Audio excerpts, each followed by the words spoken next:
Estou seguindo a Jesus Cristo.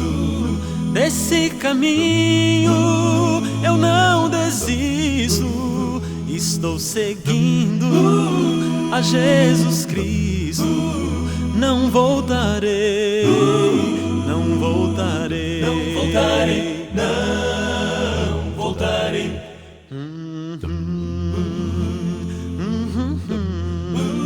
Se me deixarem os pais e amigos, se me cercarem muitos perigos, se me deixarem os pais e amigos, não voltarei, não voltarei, não voltarei, não voltarei.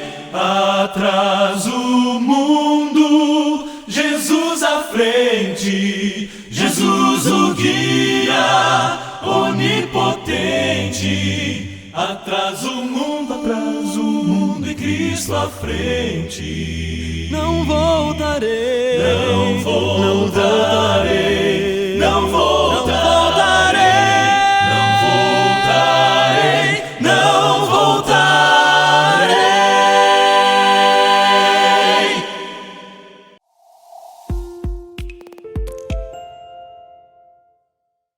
Bom dia, irmãos. Saúdo a todos com a paz, a graça e o amor de Cristo. Amém? Eu separei nesta manhã de domingo para o nosso culto de adoração umas palavras de Jesus Cristo para nos ajudar a sermos perseverantes neste momento de distanciamento social. Eu creio que é um desafio para cada um de nós, como discípulo de Jesus Cristo, acostumado aos abraços, acostumado com aquele calor, aquela confraternização, se adaptar a este momento de distanciamento social por causa do momento que nós estamos vivendo. Então, no Evangelho de João, capítulo 15, no versículos de 9 até o versículo 11, nós temos aqui algo que vai nos ajudar a permanecer firmes em toda e qualquer situação. O próprio Jesus nos diz o seguinte, no versículo 9: como o Pai me amou, assim eu os amei. Permaneçam no meu amor. Se vocês obedecerem aos meus mandamentos, permanecerão no meu amor, assim como tenho obedecido os mandamentos de meu Pai, e em seu amor permaneço.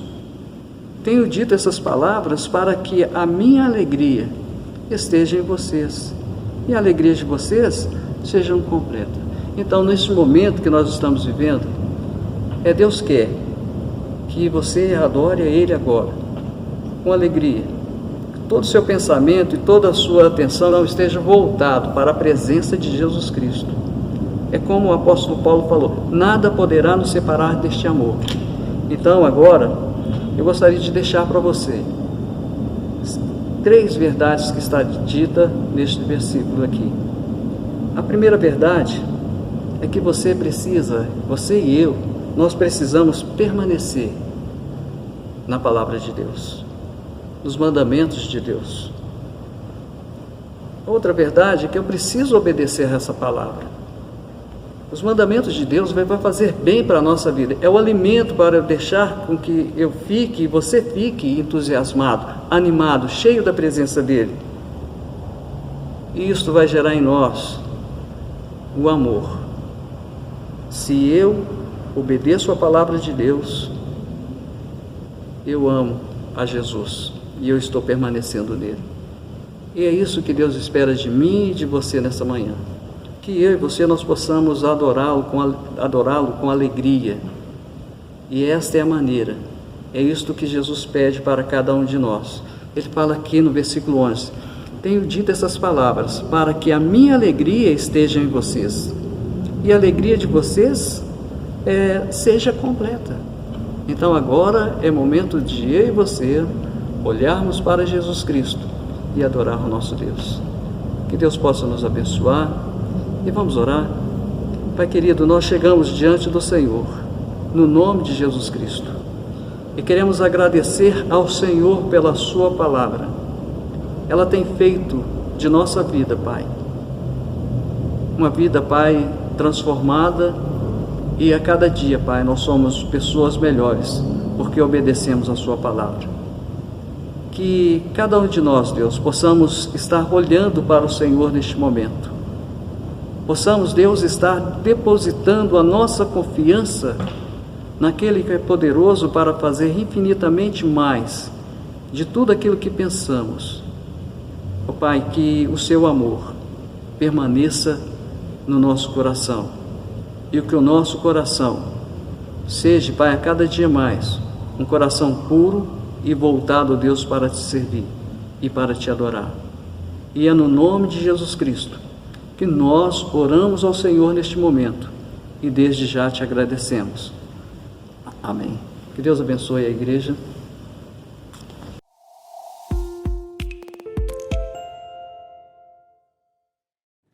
A ti, ó Deus, fiel e bom Senhor, eterno Pai, supremo benfeitor, nós, os teus servos, vimos dar louvor. Aleluia, aleluia. A ti, Deus Filho, Salvador Jesus, da graça fonte, da verdade a luz, por teu amor medido pela cruz. Aleluia, aleluia. A ti, ó Deus, real Consolador, divino fogo santificador, que nos anima e nos acende o amor. Aleluia, aleluia. A ti, Deus Trino, poderoso Deus, que estás presente sempre junto aos teus, a ministrar as bênçãos lá dos céus. Aleluia, aleluia.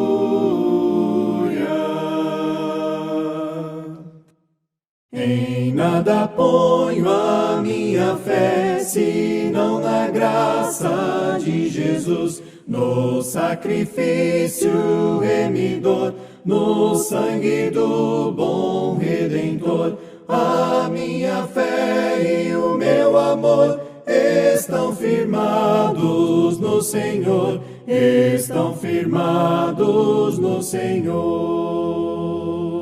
Se ele não posso a face ver, na sua graça vou viver. Em cada transe sem falhar, sempre de nele confiar. A minha fé e o meu amor estão firmados no Senhor, estão firmados no Senhor.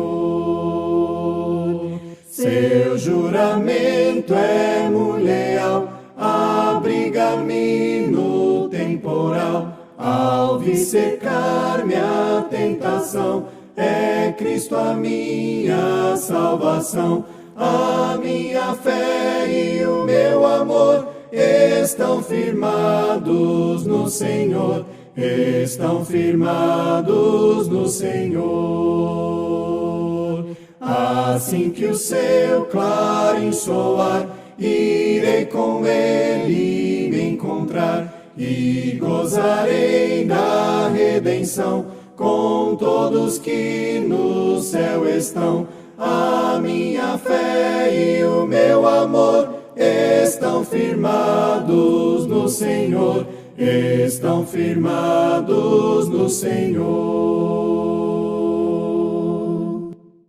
Estou seguindo a Jesus Cristo, deste caminho eu não desisto. Estou seguindo a Jesus Cristo, atrás não volto, não volto não. Atrás o mundo, Jesus à frente, Jesus o guia onipotente. Atrás o mundo, Jesus à frente, atrás não volto, não volto não. Se me deixarem paz e amigos, se me cercarem muitos perigos, se me deixarem paz e amigos, atrás não volto, não volto não. Depois da luta ganho a coroa, a recompensa é certa e boa. Depois da luta ganho a coroa, atrás não volto, não volto não. Eu perdido pecador, longe do meu Jesus, já me achava sem vigor, a perecer sem luz. Meu estado Cristo viu, dando-me sua mão, e salvar-me conseguiu da perdição. Cristo me amou, me amou, e me livrou, livrou. O seu imenso amor me transformou. Foi seu poder, poder, o seu querer, querer. Sim, Cristo Salvador me transformou. Minha vida, todo ser, quero lhe consagrar. Ao seu lado vou viver, o seu amor cantar. A mensagem transmitir aos que perdidos são. Venham todos já fruir a salvação. Cristo me amou, me amou, e me livrou, livrou. O seu imenso amor me transformou. Foi seu poder, poder, o seu querer, querer. Sim, Cristo Salvador me transformou. Por tudo que tens feito, por tudo que vais fazer, por tuas promessas e tudo que és, eu quero te agradecer com todo o meu ser. Te agradeço, meu Senhor. Te agradeço, meu Senhor. Te agradeço, meu Senhor. Te agradeço, meu Senhor. Te agradeço por me libertar e salvar, por ter morrido em meu lugar. Te agradeço, Jesus, te agradeço. Eu te agradeço, te agradeço por tudo que tens feito, por tudo que vais fazer, por tuas promessas e tudo que és. Eu quero te agradecer com todo o meu ser. Te agradeço, meu Senhor. Te agradeço, meu Senhor. Te agradeço, meu Senhor. Te agradeço, meu Senhor. Te agradeço por me libertar e salvar, por ter morrido em meu lugar. Te agradeço, Jesus, te agradeço. Eu te agradeço, te agradeço, te agradeço, meu Senhor. Te agradeço, meu Senhor. Te agradeço, meu Senhor. Te agradeço, meu Senhor. Te agradeço por me libertar e salvar, por ter morrido em meu lugar. Te agradeço, Jesus, te agradeço. Eu te agradeço, te agradeço.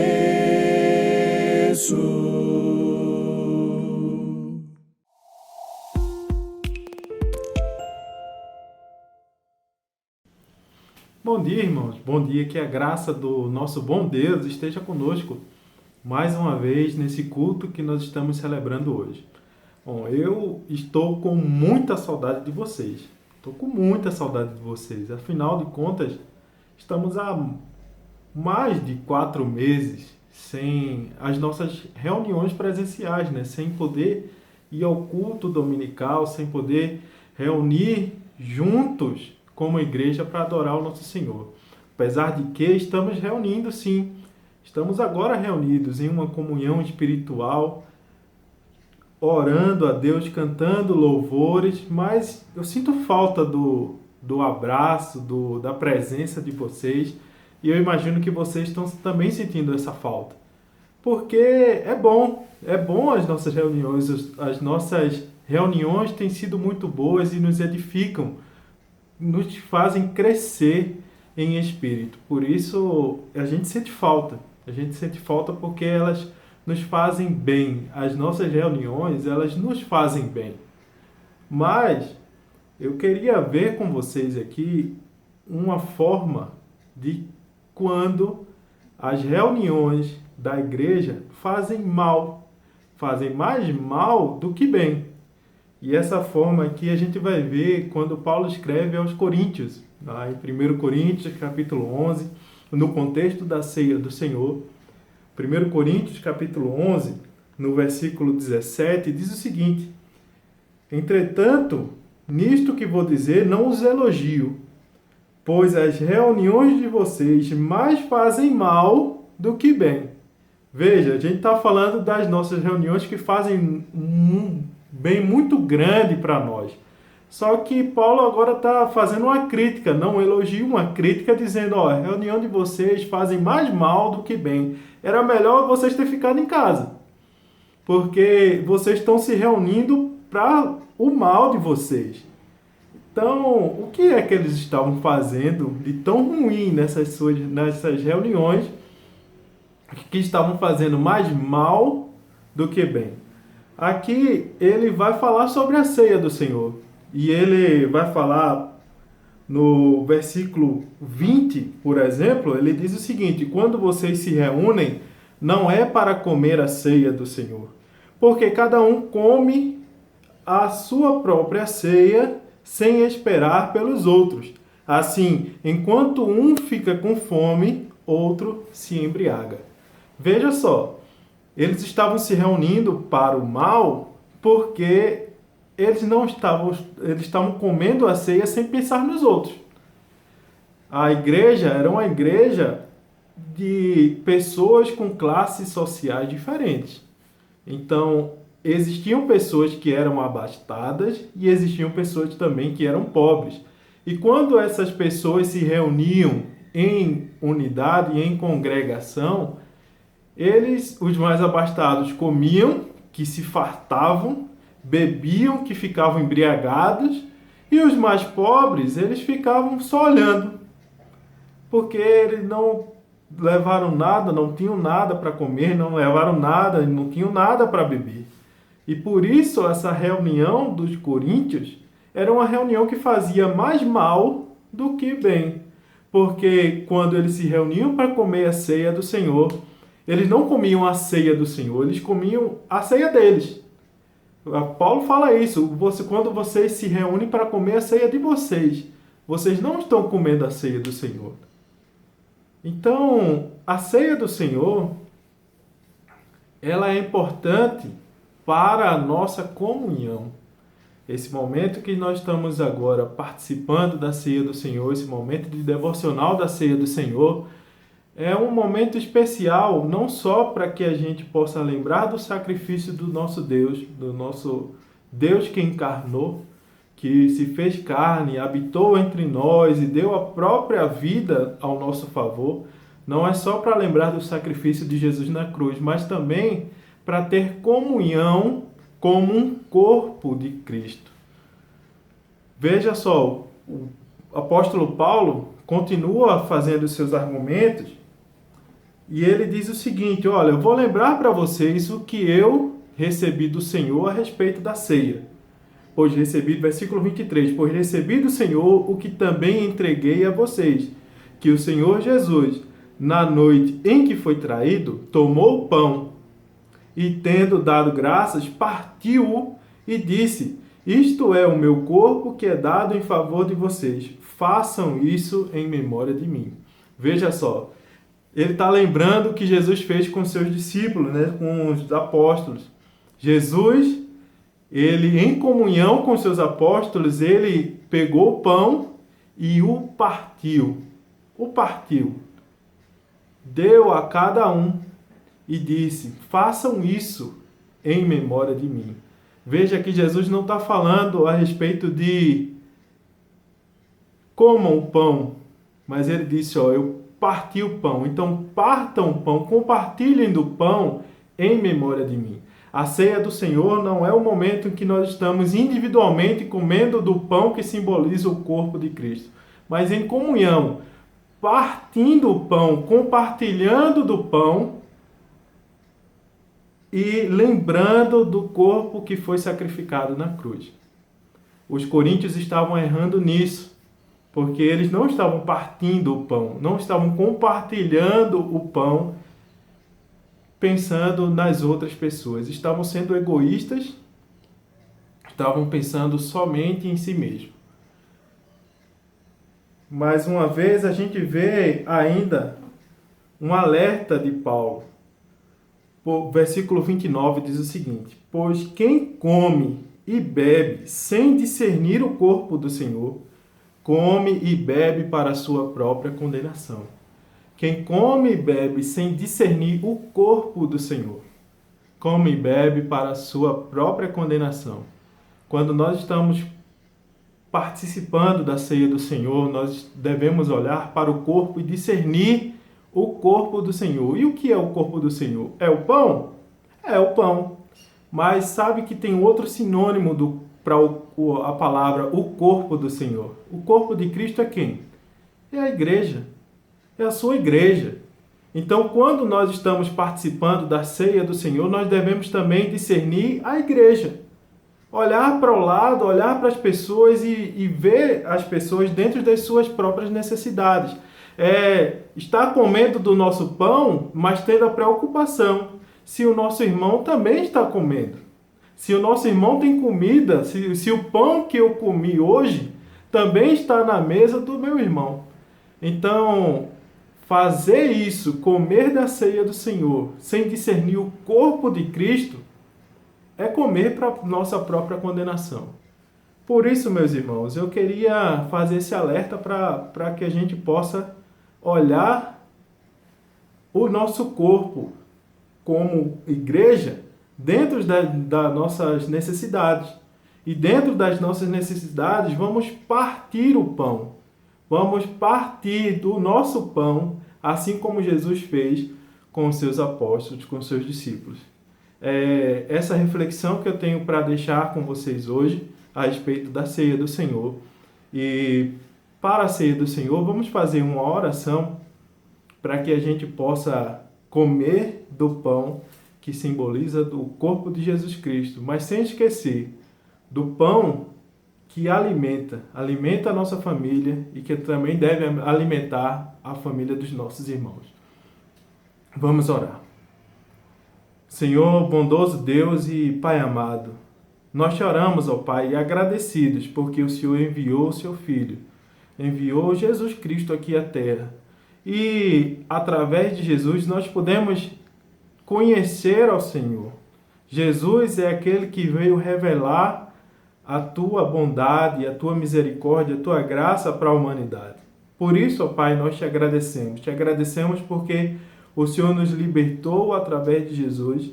Nós te agradecemos porque temos a perspectiva da salvação, porque Jesus pagou o preço pelos nossos pecados.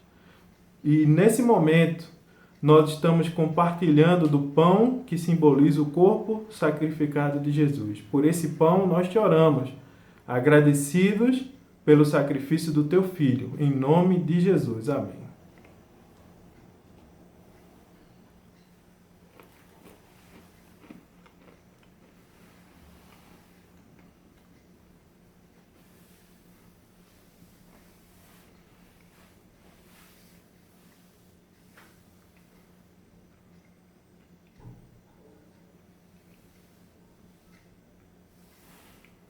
No versículo 25, ainda na leitura aqui em 1 Coríntios, capítulo 11, diz o seguinte: da mesma forma, Jesus, depois da ceia, ele tomou o cálice e disse: esse cálice é a nova aliança no meu sangue.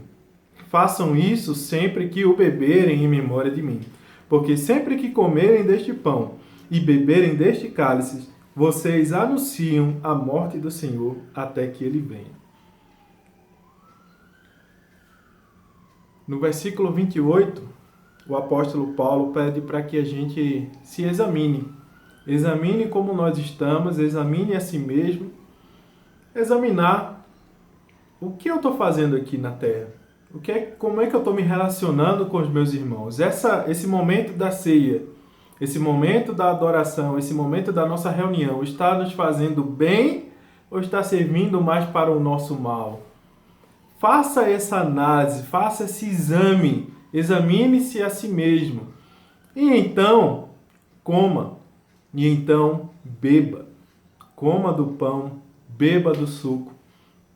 Esse suco que representa uma nova aliança com o nosso Deus e Pai. Vamos orar ao Senhor. Bondoso Deus, nós te oramos ainda, ó Pai, nesse momento de reunião que estamos fazendo.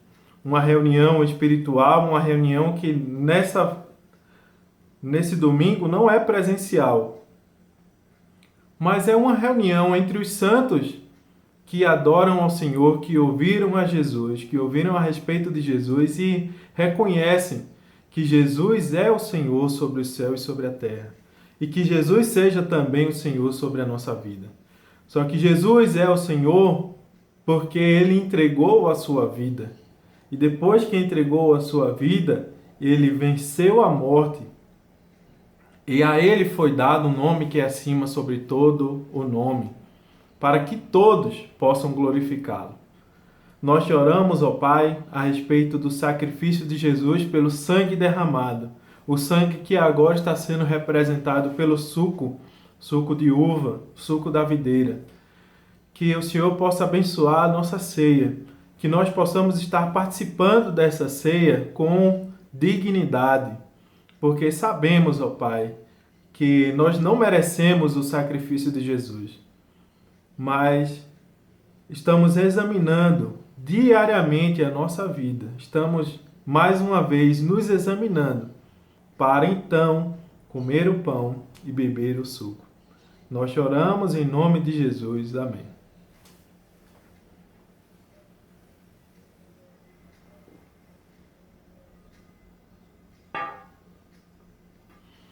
Que o nosso bom Deus esteja com todos vocês. Deus nos abençoe, irmãos. Amém.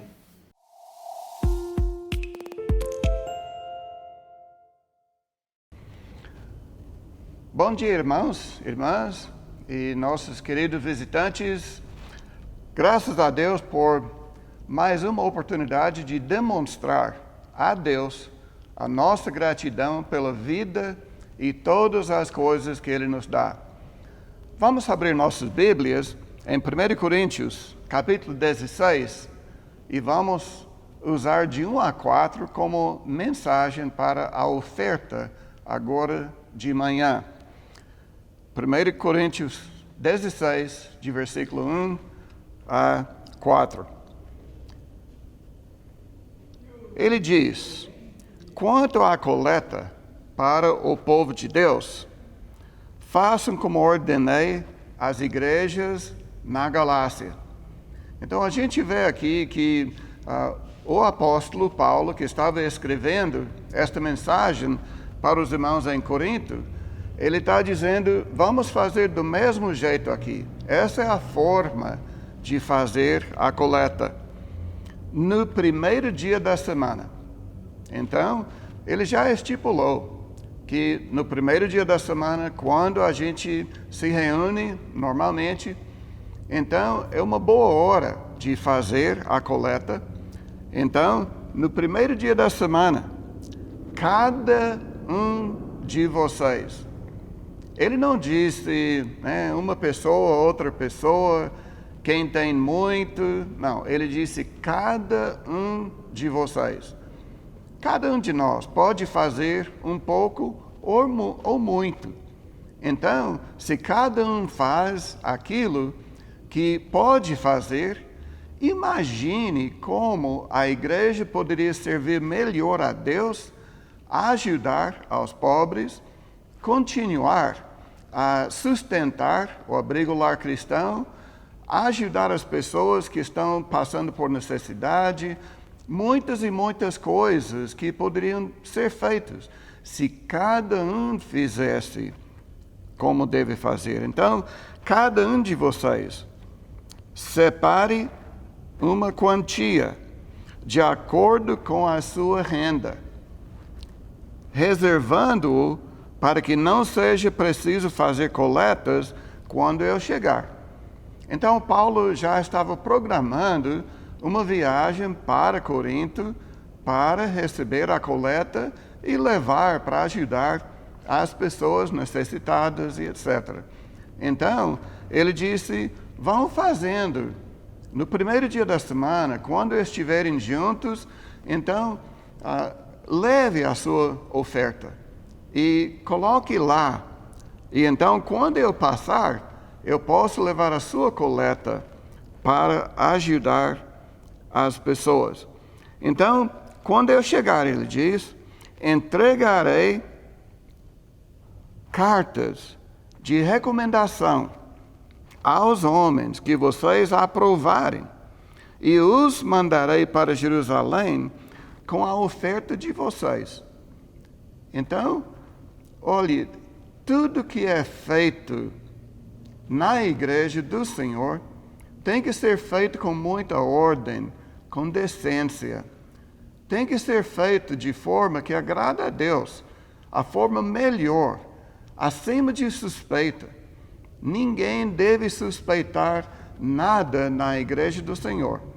Então, aqui na nossa congregação, temos mais que uma pessoa sempre que está olhando estas coisas. E agora, está vendo aí, ao pé da página, a conta para colocar lá. Então, os presbíteros estão olhando isto, o nosso secretário está olhando isto.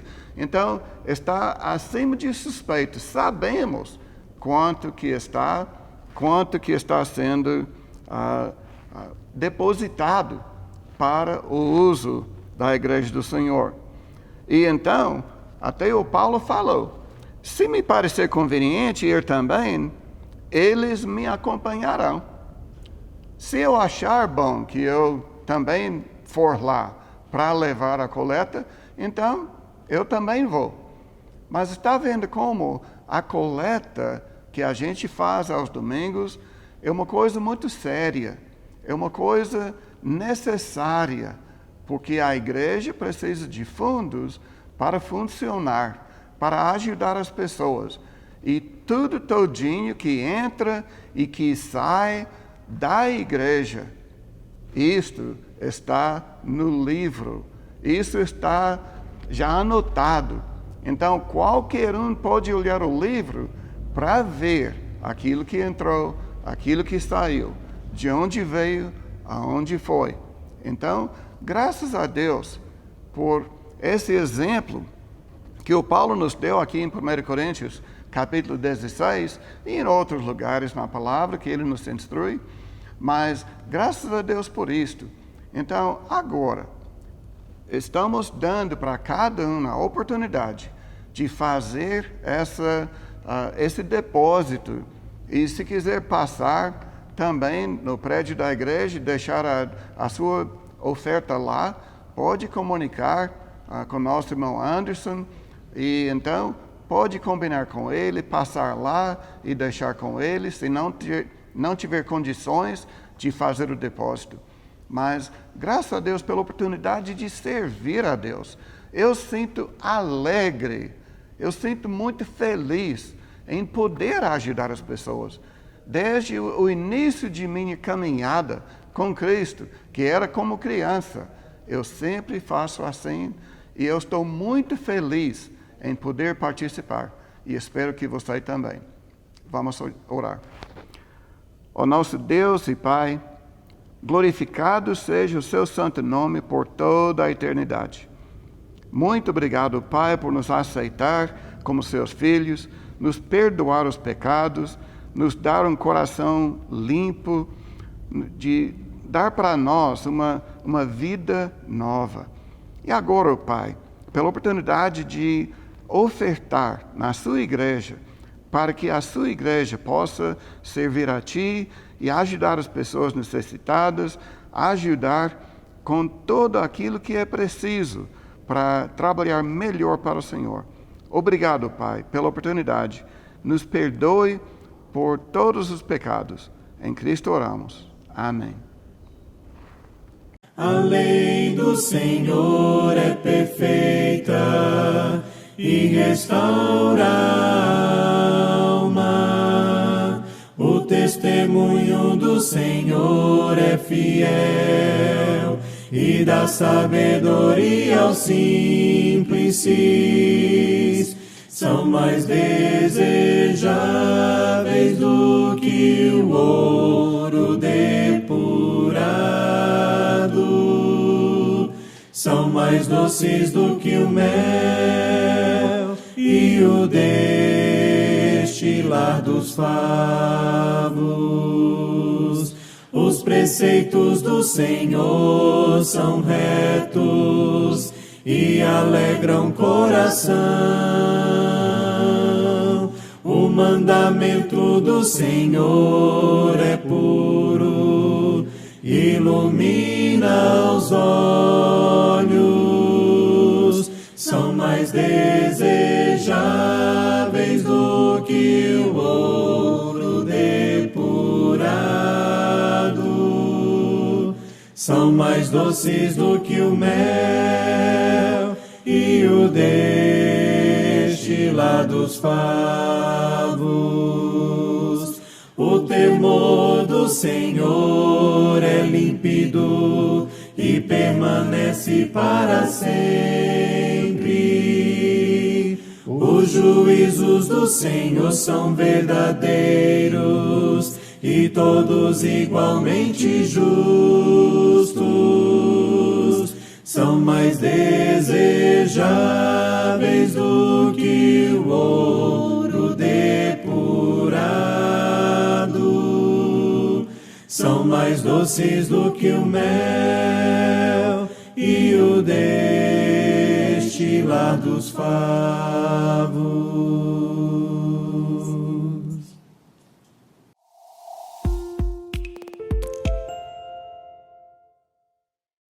Bom dia, Igreja de Deus. Que a graça e a paz do Senhor Jesus seja com cada um que está participando desse culto, cada um de nós que estamos adorando a Deus, estamos unidos através da internet, mas estamos formando um só povo nessa adoração para que o nosso louvor chegue até Deus, não é mesmo?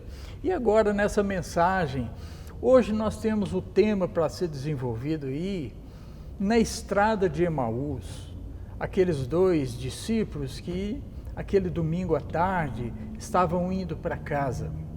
Então, eu quero ler um texto aqui, só o início de Lucas, capítulo 24, do 1 até o 8. Eu queria ler isso aqui com você, que você, por favor, abra sua Bíblia para você acompanhar em Lucas, capítulo 24, dos versículos 1 até o 8. Diz assim a palavra do Senhor: no primeiro dia da semana, de manhã bem cedo, as mulheres levaram ao sepulcro as especiarias aromáticas que haviam preparado. Encontraram removida a pedra do sepulcro. Mas quando entraram, não encontraram o corpo do Senhor Jesus. Ficaram perplexas, sem saber o que fazer. E de repente, dois homens com roupas que brilham como a luz do sol colocaram-se ao lado delas. Amedrontadas, as mulheres baixaram o rosto para o chão e os homens lhe disseram: por que vocês estão procurando entre os mortos aquele que vive? Ele não está aqui, ele ressuscitou. Lembre-se do que ele lhes disse quando ainda estava com vocês na Galileia. É necessário que o Filho do Homem seja entregue nas mãos dos homens pecadores, seja crucificado e ressuscite no terceiro dia. Então elas se lembraram da palavra de Jesus Cristo. Pois bem, irmãos, amados do Senhor,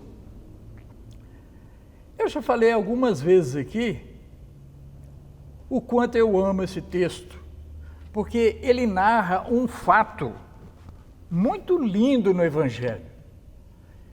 É a ressurreição de Jesus e a volta dele ao convívio com seus discípulos, e isso até hoje. Esse texto narra as maravilhas daquele primeiro dia da semana em Jerusalém.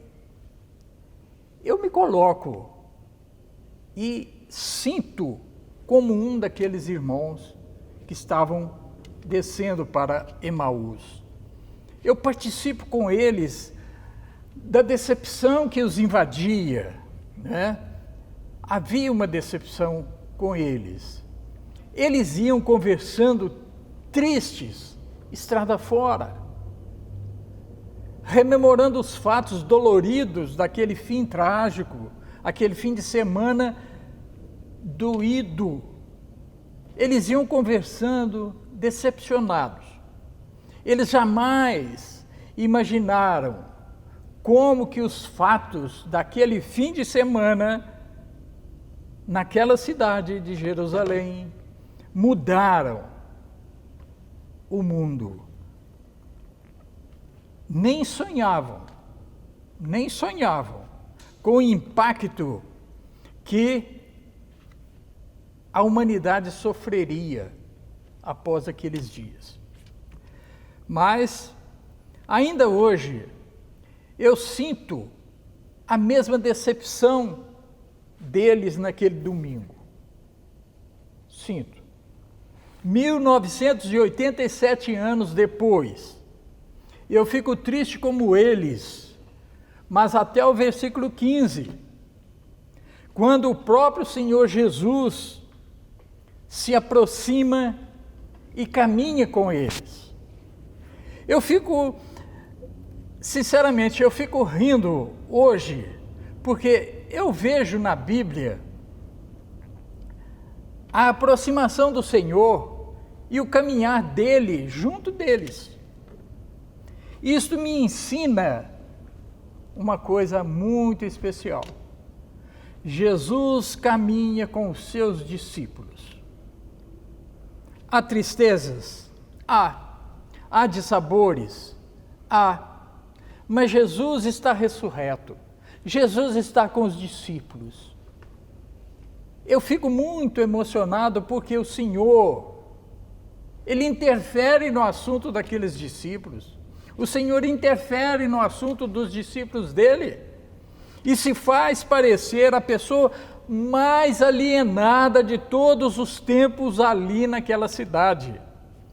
Porque a conversa deles é triste. Eles estão para baixo, descaídos, lembrando dos fatos daquele dia, aliás, daqueles dias, né, desde sexta-feira. E aí, versículo 17, aparece aquele homem, não se sabe de onde, aquele homem com a pergunta mais inocente do mundo: quais fatos? Eu amo essa pergunta. Eu amo muito essa pergunta. Eu até imagino e vejo os dois pararem, os dois discípulos, diante dessa pergunta, os dois parando e olhando para Jesus, olhando de alto a baixo nele, e então no versículo 16, o Cleopas dispara: você é o único visitante em Jerusalém. Visitante, o que é mais interessante é isso, é o único visitante em Jerusalém que não sabe das coisas que ali aconteceram nesse dia. Eu percebo aqui uma decepção também naqueles dois discípulos. É mais uma decepção para eles, porque, veja bem, mesmo tendo acontecido fatos tão marcantes, fatos terríveis, assustadores, naqueles dias, havia um homem naquela cidade que não sabia de nada. Havia um ser humano ali que não tinha tomado conhecimento da tristeza geral que as autoridades, os chefes dos sacerdotes causaram àquela cidade. E eles falam: mandaram matar a Jesus de Nazaré. Ele era profeta poderoso em palavras e obras diante de Deus. Eles mandaram crucificá-lo. Versículo 20. Você é o cara mais desligado desse mundo. Você não prestou atenção nos fatos desses últimos dias. Você não ficou sabendo das terríveis ações das nossas autoridades. Fatos que nos deixam a todos em baixa. Nós estamos tristes, lamentamos tanto. Quem é você, afinal? Quem está tão fora assim? Quem é que pode estar tão fora desses fatos assim? Há, hoje, um sentimento que ainda dá para fazer essa variação de sentimentos nesse texto. Hoje ainda podemos fazer isso, junto com eles, junto com aqueles discípulos, e ficar com pena deles naquele momento. Ainda mais quando aquele alienado pergunta: quais fatos? Eu posso imaginar o que aconteceu com eles ali. Eu tenho que rir, porque eu estou distante deles hoje, mas tenho pena deles naqueles dias. Hoje, quase 2000 anos depois, eu tenho alegria pela tristeza deles. Eu sinto tristeza e dor deles, a dor deles. Então, eu participo da decepção deles quando eles falaram para aquele desavisado, eles falando com ele, Jesus de Nazaré, profeta poderoso, em palavras e obras diante de Deus, as nossas autoridades o mataram. E nós esperávamos. O versículo 21 é trágico, irmãos e amigos. O versículo 21, olha o drama deles, a decepção deles. Hoje é o terceiro dia desde que tudo isso aconteceu. E nós pensávamos que ele traria a redenção para Israel. Que decepção. Mas a alegria volta quando a gente chega no versículo 22. Quando eles dois contam para Jesus que algumas das mulheres que estavam com eles deram um susto neles. Está escrito. NVI está escrito. Elas deram um susto neles, porque foram ao túmulo e não acharam o corpo dele. Tiveram uma visão de anjos que disseram que ele está vivo, não é? Que também alguns dos nossos companheiros confirmaram a conversa daquelas mulheres.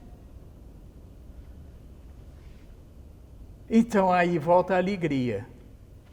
Volta a alegria. Eu amo e me alegro muito a partir do versículo 25, quando ele, aquele alienado, aquele desconectado, aquele totalmente por fora, versículo 25, ele assume o que de fato ele é, o Senhor, o Mestre, a palavra viva. E começando por Moisés, ele explica todos aqueles fatos. E a partir daquele momento, os alienados são os discípulos. A partir daquele momento, os que estão por fora de tudo são eles, os discípulos. E veja que no versículo 25, Jesus é taxativo com eles.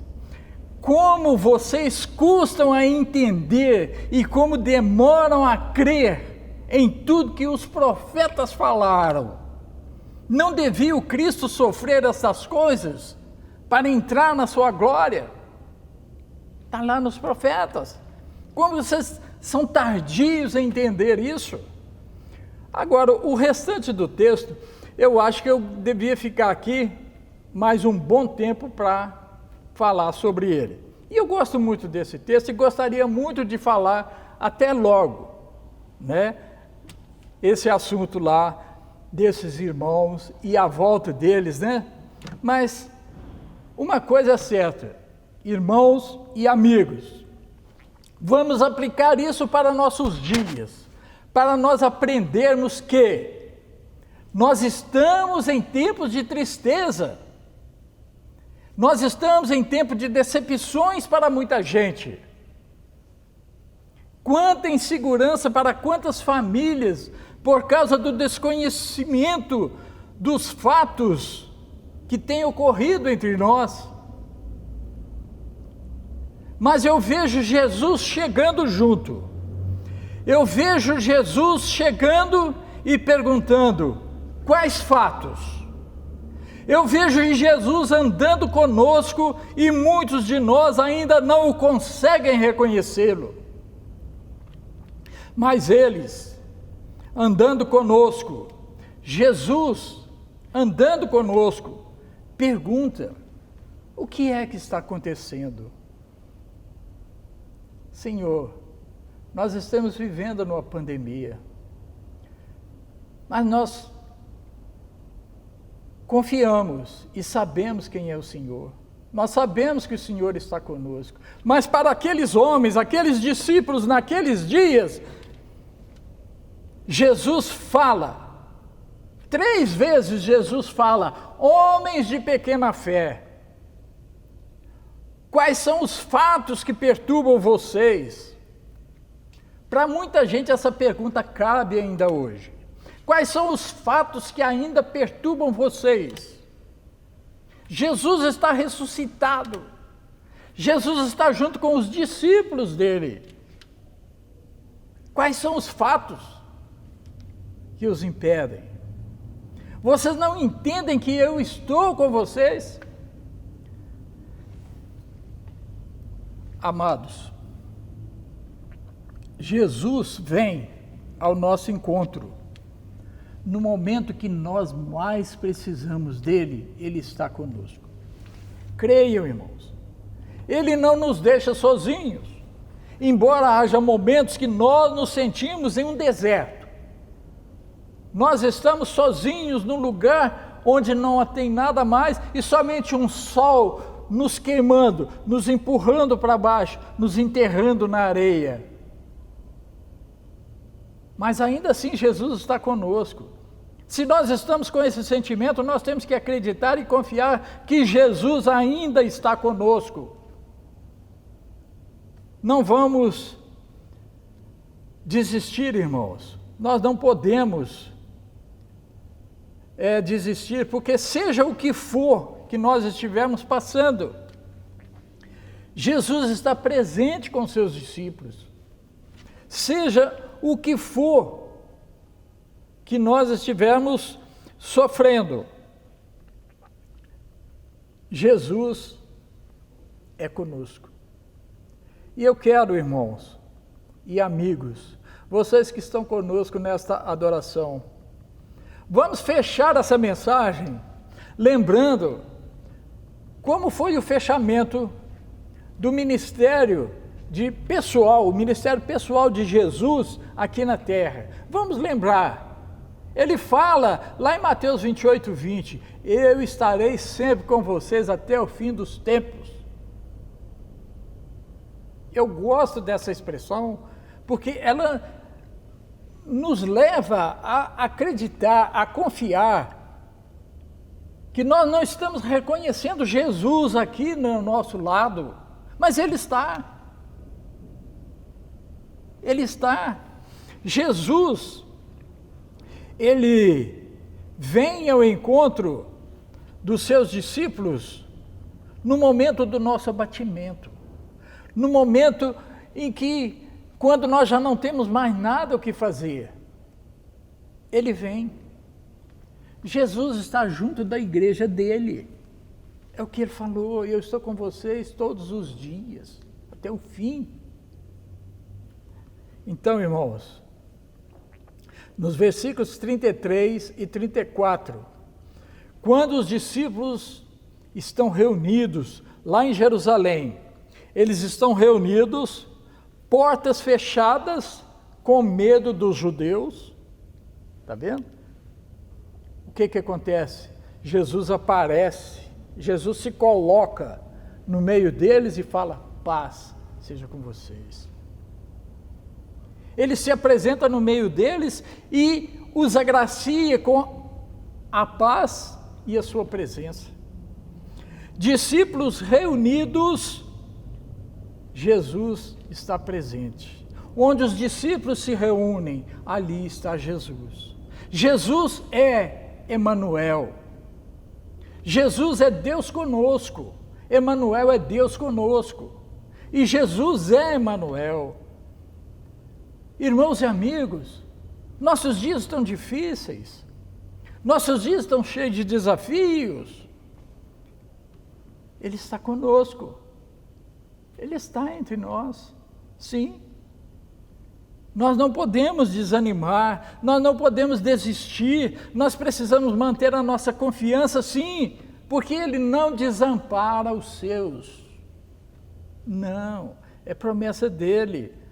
Jesus, Ele se manifesta, Ele se mostra aos seus discípulos, confortando, consolando, com o poder da sua palavra. Essa palavra dele que é poderosa, nos conforta e nos consola. Nós temos que ir nela. Nós queremos que ela nos conforte e nos consola, mas sem tomarmos conhecimento dela. Precisamos estar com ela. Ela nos dá vida. vida eterna. Amados, Jesus ressuscitou e cuida de todos nós nas nossas aflições. Ele disse, foi ele que falou essa frase que eu gosto tanto de repetir: tenha um bom ânimo, eu venci o mundo. João 16:33. Jesus ressuscitou para estar com seus discípulos, não apenas com aqueles, mas conosco, nas nossas reuniões. Irmãos e amigos, fechando aqui, entendam, as nossas reuniões, elas são para testemunho do triunfo dele sobre a morte. As nossas reuniões, elas são testemunho da sua presença no meio de nós. Nós temos que encaixar isso na nossa mente quando nós estamos reunidos, nós estamos adorando a Deus, nós estamos estudando a palavra dele, nós temos que entender isso. As reuniões da igreja testemunham o triunfo dele sobre a morte. As reuniões da igreja testemunham a presença dele ali naquele local. Irmãos, Jesus trouxe vida para todos os que nele confiam. E nós confiamos nele. Nós somos a igreja dele. Lutamos para ser a igreja dele. Nós confiamos nele. E a nossa expectativa é da vida eterna com ele nos céus. Que ele nos abençoe, que ele nos guarde e nos ilumine, para que nós possamos caminhar firmes até o fim, na presença dele. Amém e amém. Vamos orar. Santíssimo Deus, nosso Pai e nosso Senhor, diante do seu trono no mais alto dos céus, nós nos colocamos agora para agradecer ao Senhor por essa palavra santa e viva do Senhor que está ao nosso dispor. Essa palavra que nos leva a conhecer o Senhor cada vez mais e melhor. Essa palavra que nos consola e nos conforta, para que nós possamos ter a estatura e a plenitude do seu Filho Jesus Cristo. É isso que nós queremos, Senhor Deus. A vida eterna com o Senhor é o nosso alvo.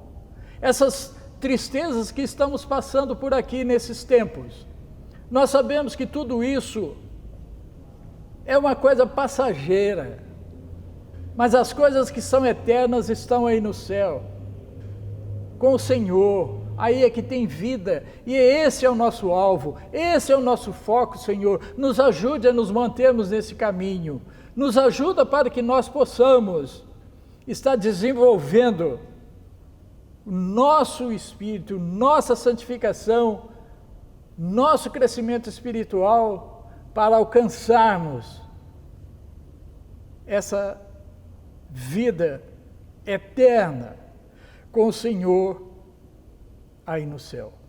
Muito obrigado, em nome de Jesus. Amém e amém. Deus abençoe a igreja.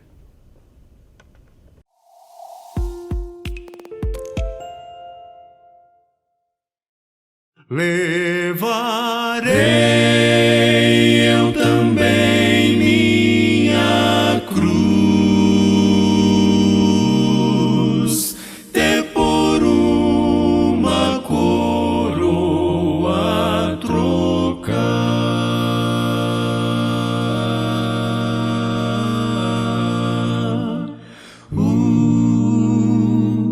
O de cruz se erigiu, ela um dia fugiu, como em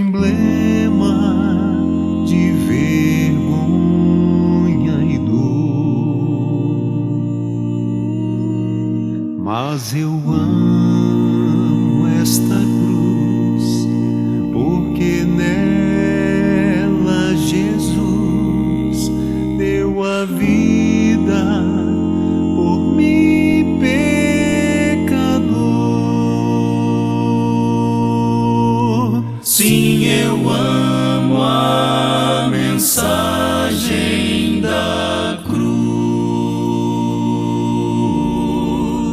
Até morrer eu a vou proclamar. Levarei eu também minha cruz, até por uma coroa trocar. Sim, eu amo a mensagem da cruz. Até morrer eu a vou proclamar. Levarei eu também minha cruz, até por uma coroa trocar.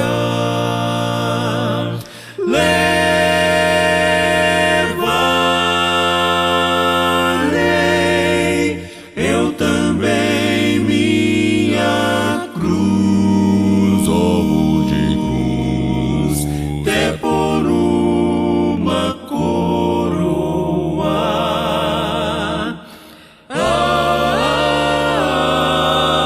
Até por uma coroa trocar,